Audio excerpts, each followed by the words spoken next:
And before we get started, I just want to share that, as I said, I'm originally from Toronto, and I lived for many years in New York until relocating this July here in Columbus, and I'm thrilled to be here.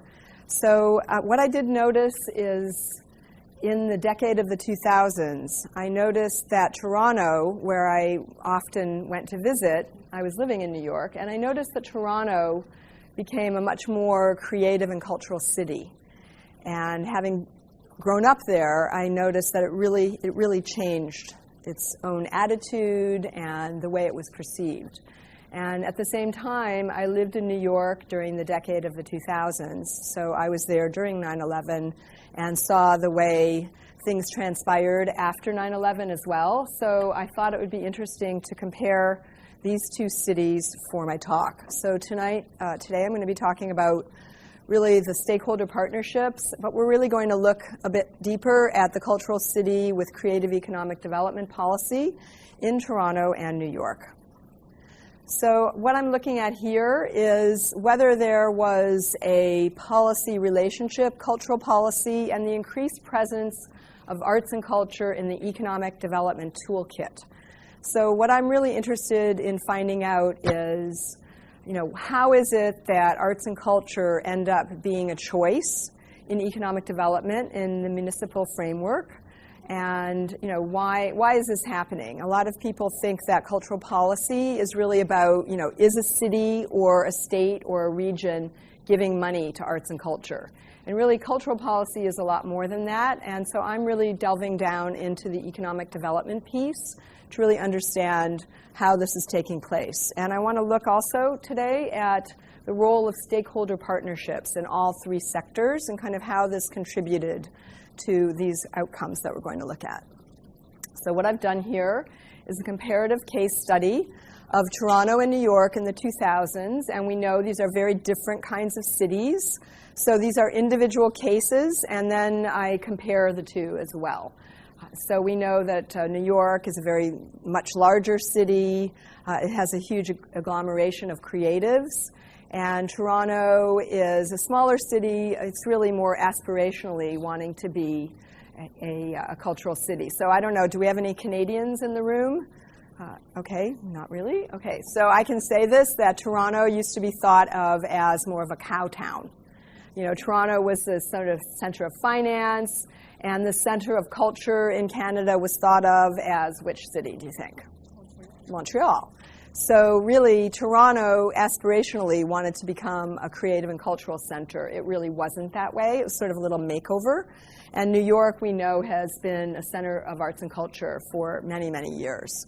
So I really, as I said, wanted to look at that relationship between cultural policy and the increased presence of arts and culture on the economic development toolkit. And the underlying theory that I used is our favorite guy. We love this Kingdon. And it was really looking at agenda setting. So we know that we have three phases of policy: agenda setting, implementation, and evaluation. So this room, can understand what we're talking about with that. So the implementation and evaluation would really need a much more longitudinal study to really look at how this arts and culture in economic development was implemented and how we can evaluate the results of this. What I chose within the multiple streams theory was really agenda setting. So I wanted to see, well, how does it even penetrate the agenda, the municipal agenda? Because we know that on a municipal agenda are many conflicting issues, conflicting with arts and culture, for example. And that would be things like housing, homelessness, economics, all of the different issues that are focused upon by a municipality. So I wanted to use the agenda setting theory to really take a look at that. So I look at Frey for cultural economics, and for cultural policy, Sabatier, Mulcahy, and Wizymirski, who, by the way, perhaps she has a joint appointment here, Margaret Wizymirski, and she's over in my department in arts administration and policy. So, and arts and culture and economic development, Florida. Of course, Florida sometimes disputed for some of his theories. However, he did pave the way for really starting to talk about this, and he's an economist. And Markuson and Schrock And my research, I'm thrilled to say, was funded by an extremely generous grant from the Rockefeller Foundation.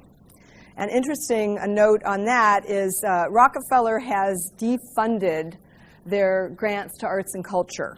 And so very interestingly, though, they're interested in the way cities use arts and culture in economic development. So that was the way that I was able to get a generous $50,000 grant for this research. So what I did is 42 semi-structured interviews with elites, 21 in each city. And these were people that really represented, they served as proxies for their different kinds of fields. And it was really on not the demand side. It was really the supply side. It was people who were policymakers, who were interested in arts and culture, elected officials, artists, arts managers, developers, urban planners, appointed officials, and philanthropists. So it was really looking at, and I was speaking with the people who are making policy, the people who are living by policy, not the users of arts and culture. That would be some other research, really look at the demand side. And I did a lot of historical and archival research as well in both cities. So what I really looked at and what I saw is that Toronto's stakeholders, they utilized arts and culture and economic development to build the city, to really create a sense of a creative city. And New York, after 9/11, it was really used to rebuild the city. So it's a very interesting comparison, because a city can look at what kind of stage it's at in its own development and what exogenous and endogenous shocks it may have experienced. And I believe that policy frameworks can really inform creative placemaking. So creative placemaking and arts and culture and economic development are very hot now. Creative cities, it's a really big area. And a lot of the people that are in that conversation are urban planners, economists, and I believe that we, as policy scholars, can really contribute a lot to this conversation. So let's take a look at what we found. All right, Toronto. So what you had in Toronto was an endogenous shock. So in the late 1990s, what you had is a city that amalgamated with the outlying small areas to create the city of Toronto. And interestingly, I interviewed 21 people, and they all talked about this amalgamation, even though it had taken place many years ago. So I interviewed them in 2010. It had taken place more than 10 years ago. So they were sort of like abused people that could not stop talking about this amalgamation. Why was that? It was because they really felt like that it was something that had shifted both the power base, it had shifted, sort of the policy expectations. And since my research was done, we know that some other things have happened in my home city of Toronto, and that has to do with a new mayor who actually I was a bit embarrassed to have been from Toronto for several years, but now that's shifted again. So very interestingly, though, that this endogenous shock meant that there was a policy window that was opening, and that had to do with all of the people in this newly created city of Toronto said, okay, now we're like a large city, we're much larger, okay, what are we going to do? What are we going to be when we grow up? So we know that that was, an opening, and so policy entrepreneurs had the chance to come in, and what they said was, these advocates said, oh, let's enter the knowledge economy. And we know that the knowledge economy is one that also does include arts and culture. So they had interest in entering the knowledge economy. They had a culture-friendly mayor, David Miller, who came in the early 2000s. And he was a very affable guy who really felt that arts and culture were a really great platform for him. What we had was a culture and economic development department. So in Toronto, at that time, they had a municipal department that was called Economic Development and Culture.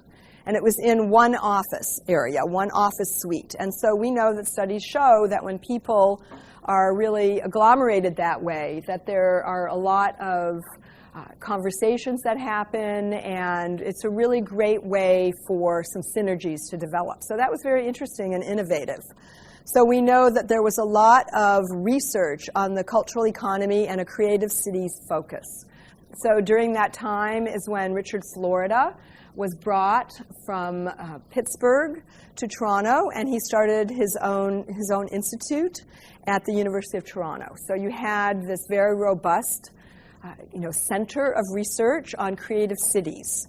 And we will see that it kind of created this perfect cultural storm, but in a good way. So we're going to look at that. So we also saw that policy entrepreneurs proposed $1 billion cultural renaissance. So the policy entrepreneurs there in Toronto were the heads of the major cultural institutions. And what happened there is they said, you know what, our institutions physically are crumbling. We don't have as many people coming here. We're not really a world-class creative and cultural city. And so they were the policy entrepreneurs that really put together this cultural renaissance, which ended up being a $1 billion build. And we're going to see that what happened was in Toronto, the city itself does not have a lot of money. It's not a cash-rich city, municipality. So when there's not a lot of money and power in one center, a lot of times what people have to do is reach out to where there is money and that there is power.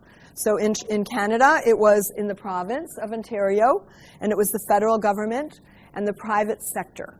And so I think I asked before, any Canadians in the room, and I would say that I came from a mixed marriage. My father was American and my mother Canadian. So I am both. I have 2 passports. So as an American, I can talk to you about Canadians and what they're like, and when I'm in Canada, I can talk about the Americans. So what I have found is that in Canada, they're not as comfortable really looking at philanthropy in the same kind of way that they are in the States. So Canada had not really reached across into the private sector to ask for money to fund these kinds of things. But in Toronto, has anyone been in Toronto in the last, let's say, 8 to 10 years? So you know that the Royal Ontario Museum has the Chin Crystal.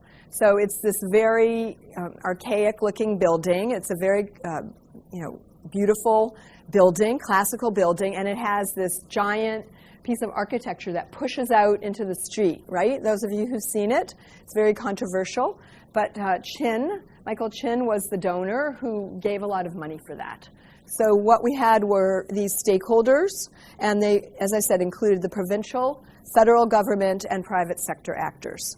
So Toronto used arts and culture to define itself. And what we had there was what I call the perfect cultural storm. So in Toronto, in the center, you had this embedded cultural municipal staff and culture-friendly mayor. So what I mean by embedded was that the people who were, there was someone called like Director of Culture, Executive Director of Culture, Rita Davies. She had been there for a long time, maybe 20 years. She actually left after the last mayor came in. But when I say embedded, that meant that she had institutional memory and that she was someone that the creative and cultural community had a good relationship with. And you had the culture-friendly mayor, as I said. But circling that were the team of the cultural nonprofit leaders. I spoke about that. They all coalesced together to imagine this idea of this $1 billion build, this cultural renaissance. And then what you had were, as I said, the federal, provincial, and the financial investment from the federal government and the provincial government. You had the Creative City Framework. Importantly, you had the research that Florida was doing. Toronto municipality also did a lot of research. You had cultural plans. You had amendments to the cultural plan.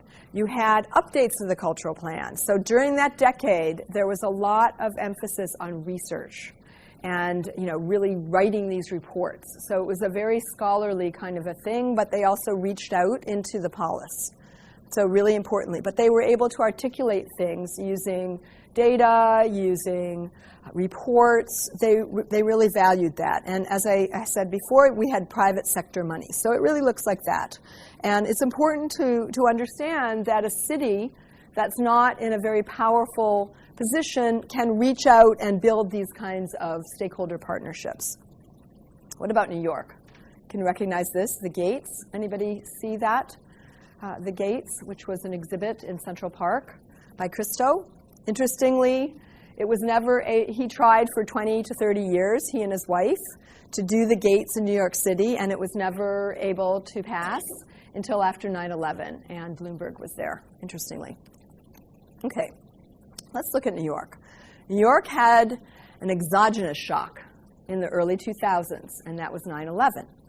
And we had a new mayor there, and a different kind of mayor, a very powerful mayor who had very powerful ties to the private sector. However, after 9/11, he needed to regain a sense of trust and security. No one wanted to go to New York at all. He had to attract and keep businesses, residents, tourists. So what he did is commission a McKinsey study that showed, we cannot sell New York as an economically feasible place to do business. It's just not reasonable. So we have to brand New York as a luxury city. So we're never going to compete on price. So what we have to compete on is luxury. Oh, well, it costs more to do business in New York or to live in New York, but really you're one of the very special people who gets to do that. So you're going to pay more, but it's New York. And so that's the way that he used his campaign for arts and culture. What he did is he used arts and culture as part of this brand. So he did some building, rebuilding, Lincoln Center. He invested money in New York City, and he did public art as well. So there was a lot more public art. The gates. There was something called the waterfalls, which were scattered throughout the rivers in the city. And he also, as I said, built up the cultural built environment. So what Bloomberg did is using arts and culture to redefine the city. But it looks like this, a little bit more complicated. So the way that it worked with Bloomberg was he kind of kept himself away. He was siloed. The idea was Bloomberg works in his mayoral office in a big bullpen, but the public didn't see him that much, and really the policy universe in arts and culture did not have a very strong interaction with him. So you had Bloomberg. He mostly interacted with the New York City Council and the private sector. So you have a very wealthy city. $64 billion a year is the budget there. And so what he did is interacted with his appointees. So what we're looking at here is where does cultural policy live in New York?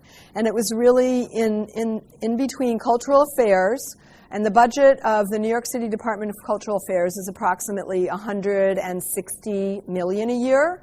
And the budget of the National Endowment for the Arts of this country is approximately $160 million a year. So you have a city that has almost as large a budget as our entire country for arts and culture. And that's another talk, because to talk about why that is, I think it's, as all of us being policy scholars here, it's really the idea of kind of starving the arts so the private sector will come in.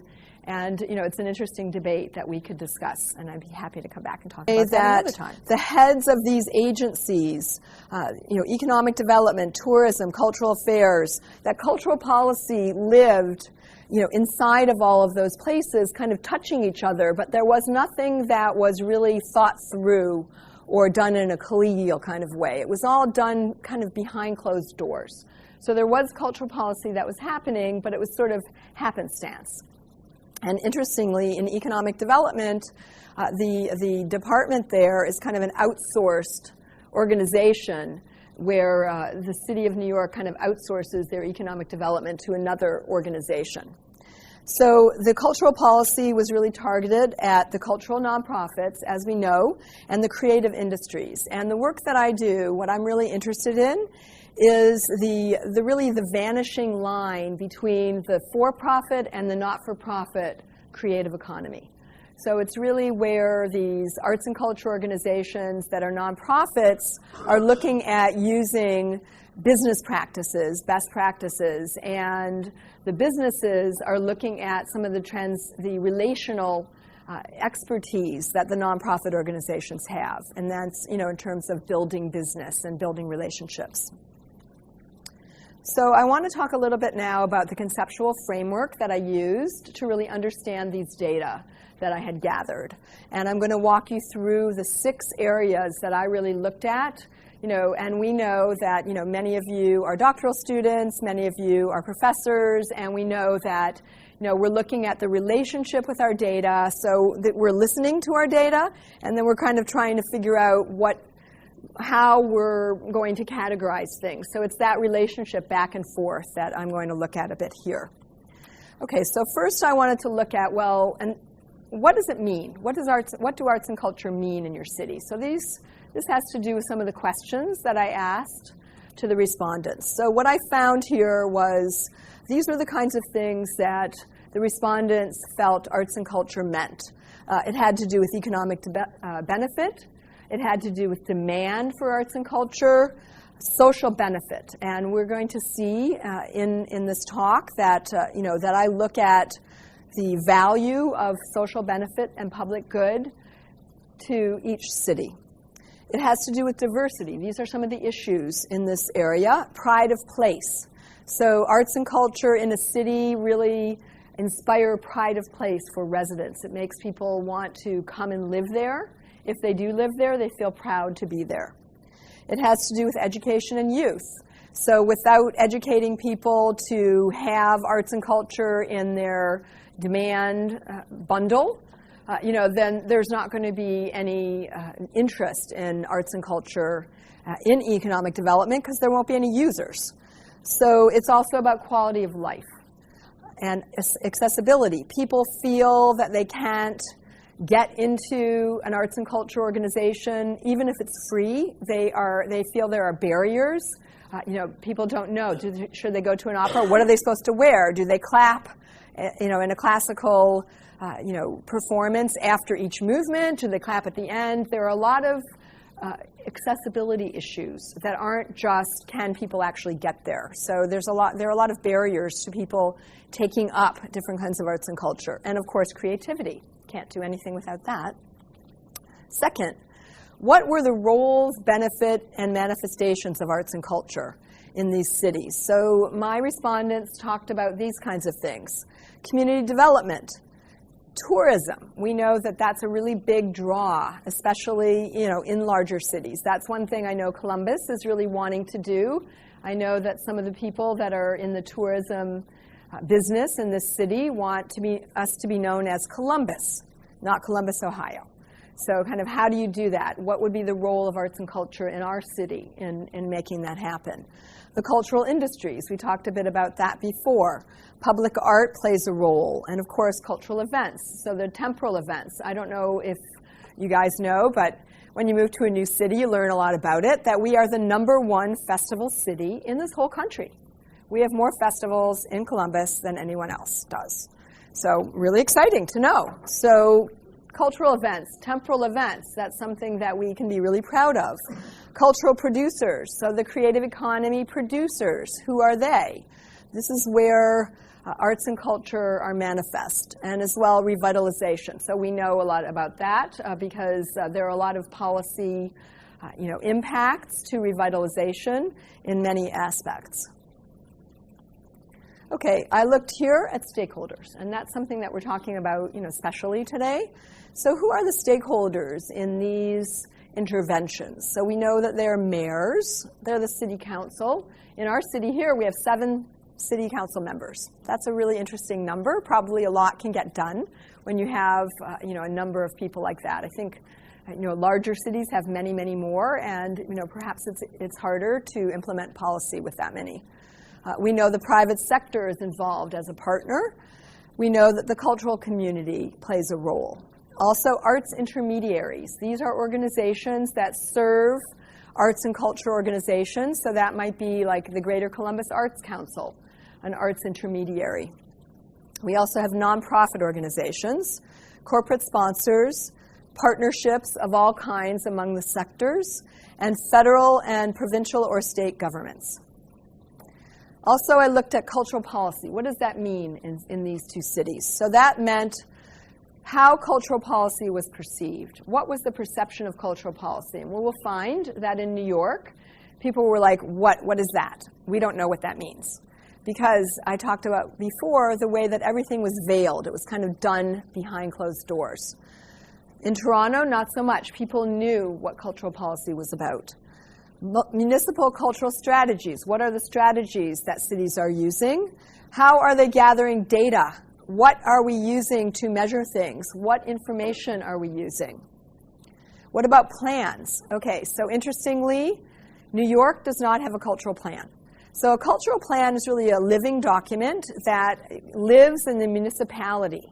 And it's a strategy that's really developed that uses both information from the public and from these kinds of stakeholders to vision, 3 years, 5 years. How do we want to use city-owned assets? How do we want to do, policy interventions, taxation, tax abatements, really taking buildings that the city might use and reimagining them as arts and culture places. So Toronto has very robust cultural plans. New York has none. And interestingly, now New York wants to do it. Chicago just has a new cultural plan. It's had for like a year or two. And Columbus is what I call a naturally occurring cultural city. So we do not have a cultural plan. But interestingly, perhaps we will. I actually had the chance to meet with the president of the city council, Ginther, who's probably going to be a mayoral candidate. And when I talked with him about my research, he said, oh, the mayor loves Toronto. And I said, well, what Toronto has that we don't have here is a cultural plan. And so he said, what is a cultural plan? How much would it cost? And how soon could you do one? And I said, oh, very interesting, wrote him up a plan, but then the next week he announced, or it was announced that the mayor would not be running again. So all of us in this room interested in policy, a change in policy actors and stakeholders could mean more interest in something like a cultural plan, or perhaps that will get swept under the rug. We will see, but luckily we're observers and we will see what happens with that. Partnership in policy is another way that cultural policy is manifest, and we know that financial challenges play a big role in that. So I also looked at economic development. So cultural districts have a lot to do with where arts and culture intersect on the economic development agenda.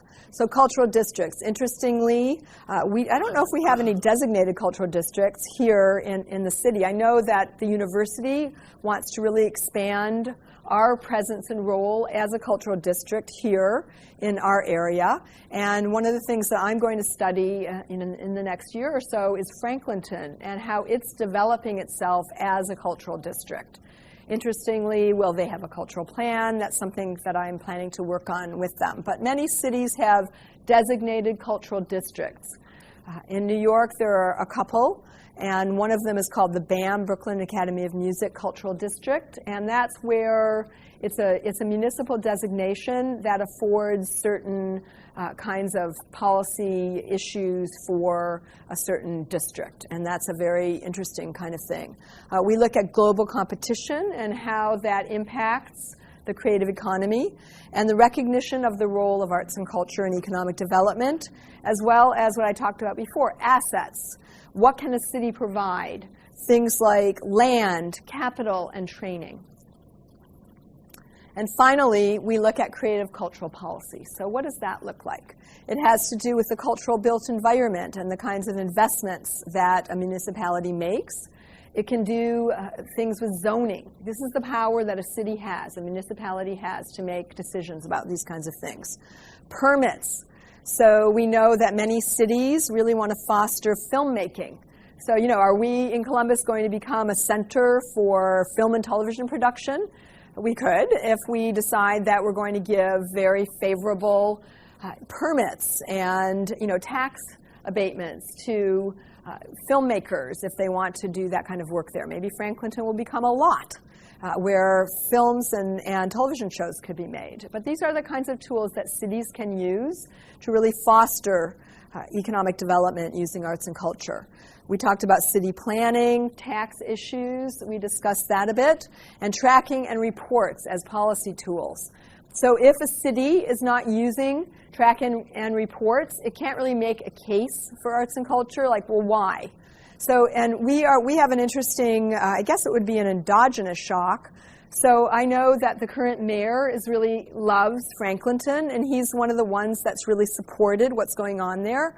So the actors, the policy actors that are involved in Franklinton are going to have to make a case for why the new mayor will also be someone that would support that. So how will they do that? It's not just like, hey, this is really fun, 400 West Rich, it's a really great bar here. No, they have to use tracking and reports as policy tools. And so that's something that's right here in our city that we can really follow. Okay, so let's talk a little bit about what we found in the interviews. So what I gave you before was really my conceptual framework, like how I really looked at the data and how the data spoke to me. So let's look here at what Toronto says about public good and social benefit. And I want to just point out a few of these, which I'll read out to you. So you can see my Canadian accent coming out, right? Out. Okay, so what I did here is I clustered what all of the respondents said, many of them, some of them, and few. What were the things that they didn't talk about very much? But here, everyone in Toronto independently talked about diversity as a key to Toronto's identity. And this is really important. This also dovetails with the idea of public good being an inherently Canadian value. So you have a country where public good and social benefit are important. And then you have a city that prides itself as being one of the most diverse cities in the world. So if you put those two things together, then it really creates a different kind of milieu where arts and culture and economic development can grow and can flourish. As I said here, public good. That was a value that these respondents felt was a really important thing. Another thing that I would like to point out is that they felt that the perception of arts and culture by the polis had changed in that decade. Again, I'm bounded by the 2000s. So in that decade, these respondents felt that the way that people looked at arts and culture in the city had changed. So, Torontonians felt a lot more proud and excited. Oh, we're really a cultural city. And it wasn't just, Montreal first, then Toronto. Toronto was really out there with the film festival. It had a lot more activity, and it really had a very good sense of itself. What about New York? Well, there wasn't anything the New Yorkers all agreed on in this category, so not surprising, right? Okay, a lot of them felt, many of them, that the government was responsible for funding arts and culture. So interesting. Even though that city was one where the private sector really stepped up in terms of funding arts and culture, they felt, these respondents, that government was important. They also felt, well, why do people move to New York? Because of the agglomeration of artists and the many, many offerings of arts and culture in that city. So these respondents really, targeted that as something that was really important. Also, they were concerned about access. So when you have an arts and culture offering, how do people get there? And it wasn't really about the moneyed people, the people that can afford to get there. It was about really, giving a social benefit aspect to arts and culture. So that was something of concern to these respondents. What about leadership? So all of the Torontonians felt that partnerships were very valuable. So again, you can start to see a picture emerge. So it's a less powerful city that's really focusing on partnerships. And that's a really important thing. Stakeholder partnerships and research. So you see research, stakeholder partnerships. This is what we're talking about. Everyone in New York, Bloomberg. So it was all about, this powerful leader who was very moneyed, what was really going on with that. So they felt that arts and culture was a priority in that administration, and that the city council was an advocate. So he worked together with them. So he was his relationships with the private sector and the city council. Yes?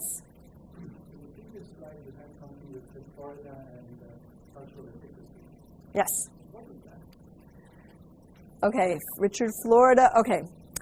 So Richard Florida's research, and we can have another hour conversation about Florida and what we feel about him. However, his creative cities agenda and his writing about creative cities transformed the way that Torontonians, especially in the municipality, felt about the cultural sector. And it was his writing and his research and his being at University of Toronto and his working together with the people that were doing the cultural plan that really transformed the way that the city felt about arts and culture as being something that would be useful and valuable in economic development. Thank you. Okay, we talked about New York. And what about economic benefit? So the Torontonians really looked at City Hall being integrated in terms of arts and culture and economic development as a very powerful tool, and that the argument was something that was accepted as a function within City Hall. Okay? For New York, it was really the international aspect of arts and culture that were focused upon the most, as well as arts and culture being an economic tool in New York City. People felt that way. So let's talk a little bit about what we saw. So we said Toronto had visible cultural policy. It was something that was much more articulated. These integrated departments. We looked at the billion-dollar cultural renaissance and growth of events in Toronto, such as the Toronto International Film Festival. We had a culture-friendly mayor and the participation by these stakeholders. So that's the vision that we had there. New York, we had a huge municipal cultural agency. The interventions were done across the policy domains, but mostly out of the public eye. We had a powerful community arts scene and many naturally occurring cultural districts, agglomeration of creatives, and a growth in cultural tourism during that decade. However, we saw that cultural policy was not named. It was not as visible in the polis. So I believe that Toronto did have a clear relationship between cultural policy and economic development, but perhaps it was too intertwined.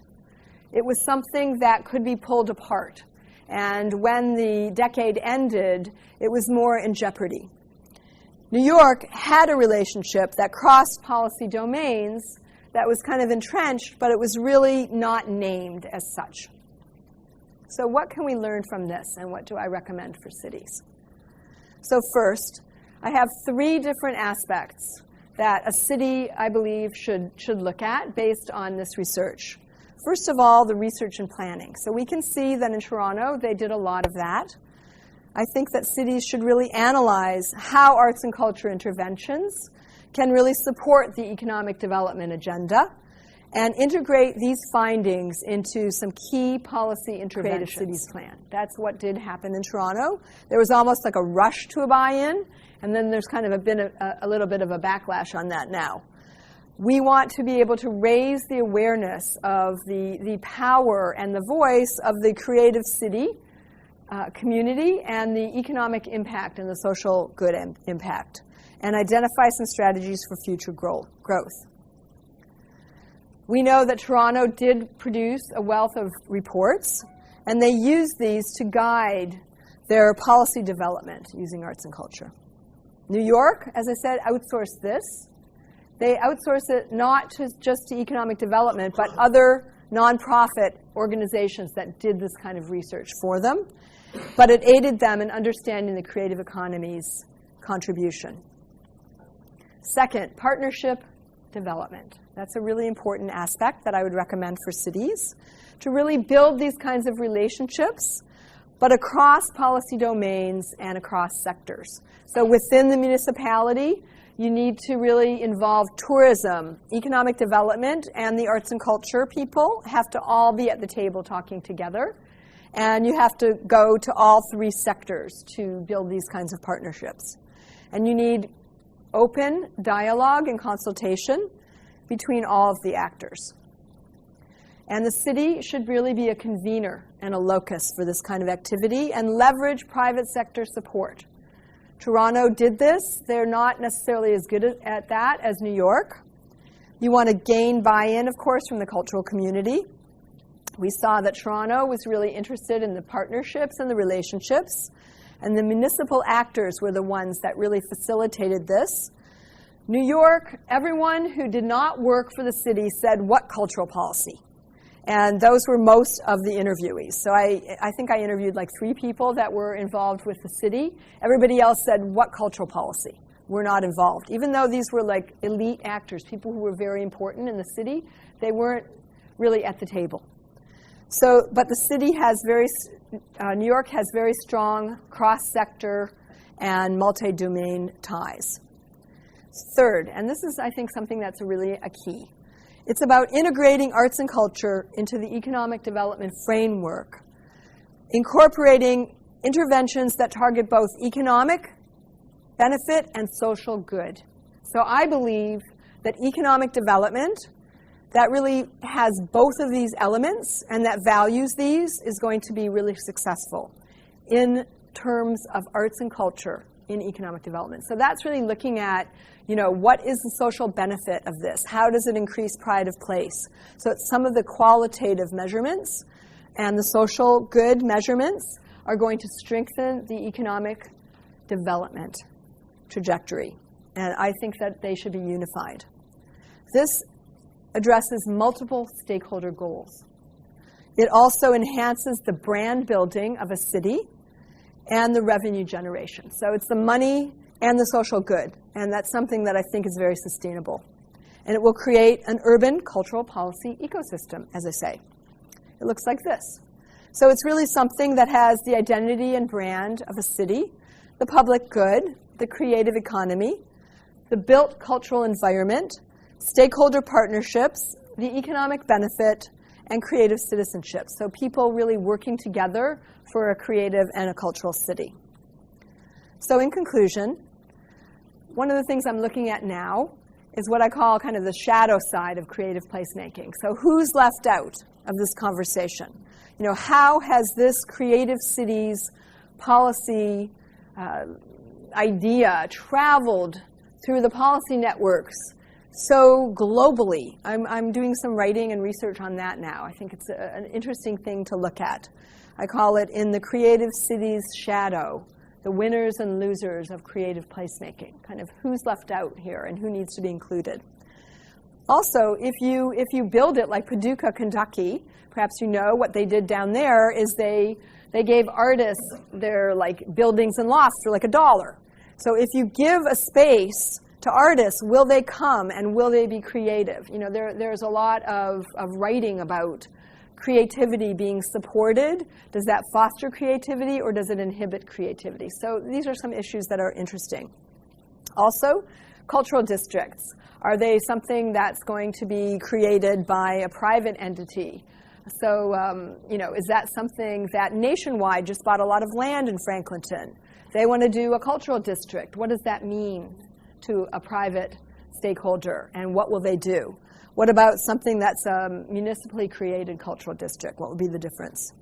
So I believe that my work brings a policy perspective to the creative cities conversation, and that I utilize the lens of policy theories and framework and looking at creative placemaking.